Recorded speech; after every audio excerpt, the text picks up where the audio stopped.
Hi everyone, it's Dr. Ramani. Welcome back to this YouTube channel that takes on all kinds of issues related to narcissism and narcissistic personalities and narcissistic relationships with the goal of helping you cope, heal, and hopefully avoid these relationships in the first place. Coming back to that proverb series, my hope with the proverb series is you take these simple truths that you've probably heard since childhood. Interestingly, some of them are great wisdom for understanding a narcissistic relationship, and some of them aren't so great. In fact, I can understand from some of these proverbs why people get stuck. Well, today the proverb we're going to take on is, when one door shuts, another door opens. So this proverb is one that many of us have heard in various forms. In some versions, we have heard it in this original version, which is actually credited to Alexander Graham Bell around the year 1935. And interestingly, as an inventor, he had lots of personal and professional setbacks. However, a version of this quote also appeared in Cervantes' Don Quixote, and that was in the 1600s. This quote is really a quote about faith and also about fear and about believing that when things go wrong, it may be simply an entry point into something new. But Alexander Graham Bell's longer quote really has some bearing on how we can apply this quote to understanding narcissistic relationships and healing for them. Apparently, the full quote that Bell uttered was actually, when one door closes, another door opens, but we often look so long and so regretfully upon the closed door that we do not see the one which has opened for us. This quote in its full form is actually quite masterful at understanding the stuckness of the narcissistic relationship and healing from them. Justification and rationalization and making excuses are the glue of the narcissistic relationship. And by doing this, you can convince yourself to stay in the relationship.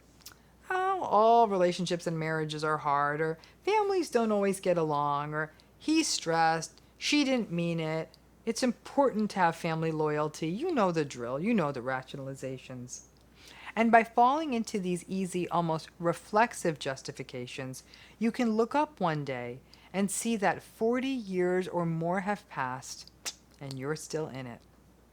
I have often said that there are 4 reasons that people do not leave narcissistic relationships: hope, fear, guilt, and lack of information. Hope that it will change and get better.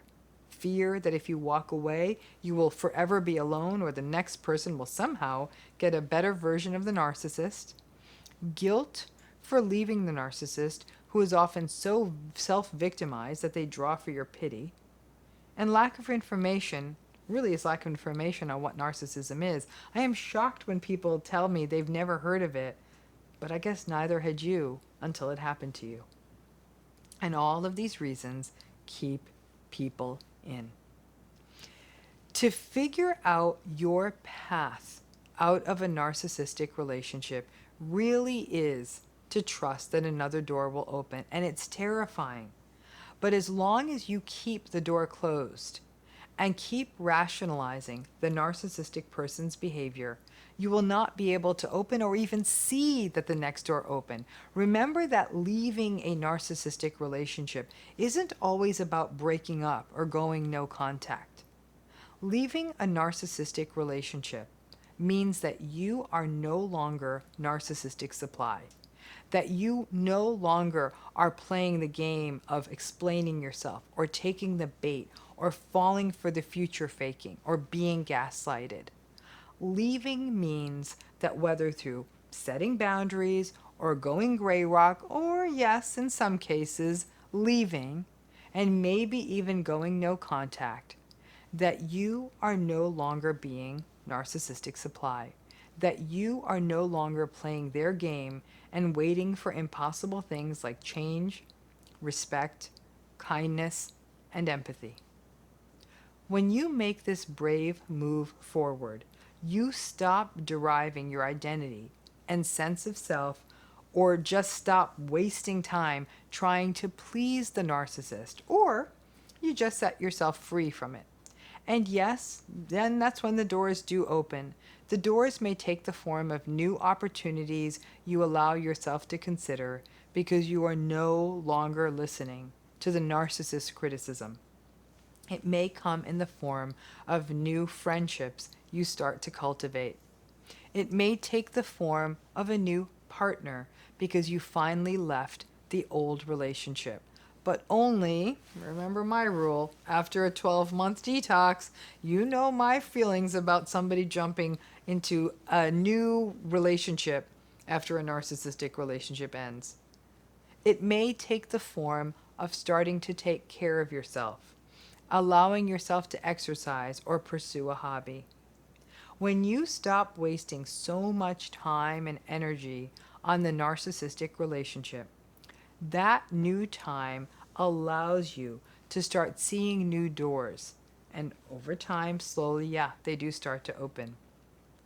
Many people may read a proverb like this, especially if your narcissistic person in your life is an intimate partner, and view it as, oh, the door on this relationship closed, and now a door will open in the form of a new partner.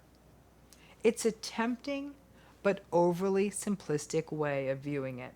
I prefer viewing the doors as things that involve you becoming reacquainted with yourself, whether that is new opportunities or time spent on things you want or taking risks that you were gaslighted out of doing or making before, or making new friends, and perhaps down the line, yeah, falling in love. But ahead of that are the doors that open that allow you to take care of you. After years of invalidation and disrespect and manipulation and being minimized and anger and arrogance and all around BS, perhaps the most important door that you can open as you get distance from one of these relationships is the door that takes you back to you. So now let's go back, that additional part of the quote that Alexander Graham Bell added about looking regretfully at the closed door. That is something that many people in narcissistic relationships that do end, that they struggle with that. There is still that. Maybe there's just one more time, that the piece that lingers, the slot machine that is the narcissistic relationship. Maybe if I play it one more time, or you ruminate about what happened in this relationship, this will be the time. And the time wasted looking at the closed door and the regrets about the relationship, that's time you can't get back. For too many people, the arc of narcissistic relationships started in childhood and persists through adulthood. So the other doors never opened. Once you finally do the work and understand this, it is so important to take a minute and figure out how you move through the world when you aren't being devalued or diminished or dismissed. After years of narcissistic abuse, you may unconsciously wince, waiting for the mockery or criticism or cruelty. But once you get out, those things aren't going to happen to you anymore. Just a few months and years of not hearing, come on, who do you think you are? You really believe you could do that? You'd be shocked at the number of doors that open when you're constantly not being gaslighted and naysayed. So for survivors of narcissistic abuse, maybe the proverb should really go, when one door closes, lots of doors open up. The key is to not waste your time regretfully looking at the door that's now closed because the narcissistic relationship is gone, and to welcome the new things that will come with you going far more wisely into the future. And as always, any of you who have other proverbs, drop them in the comments, drop us an email. We'd love to explore them as possible content for this channel. Thanks again.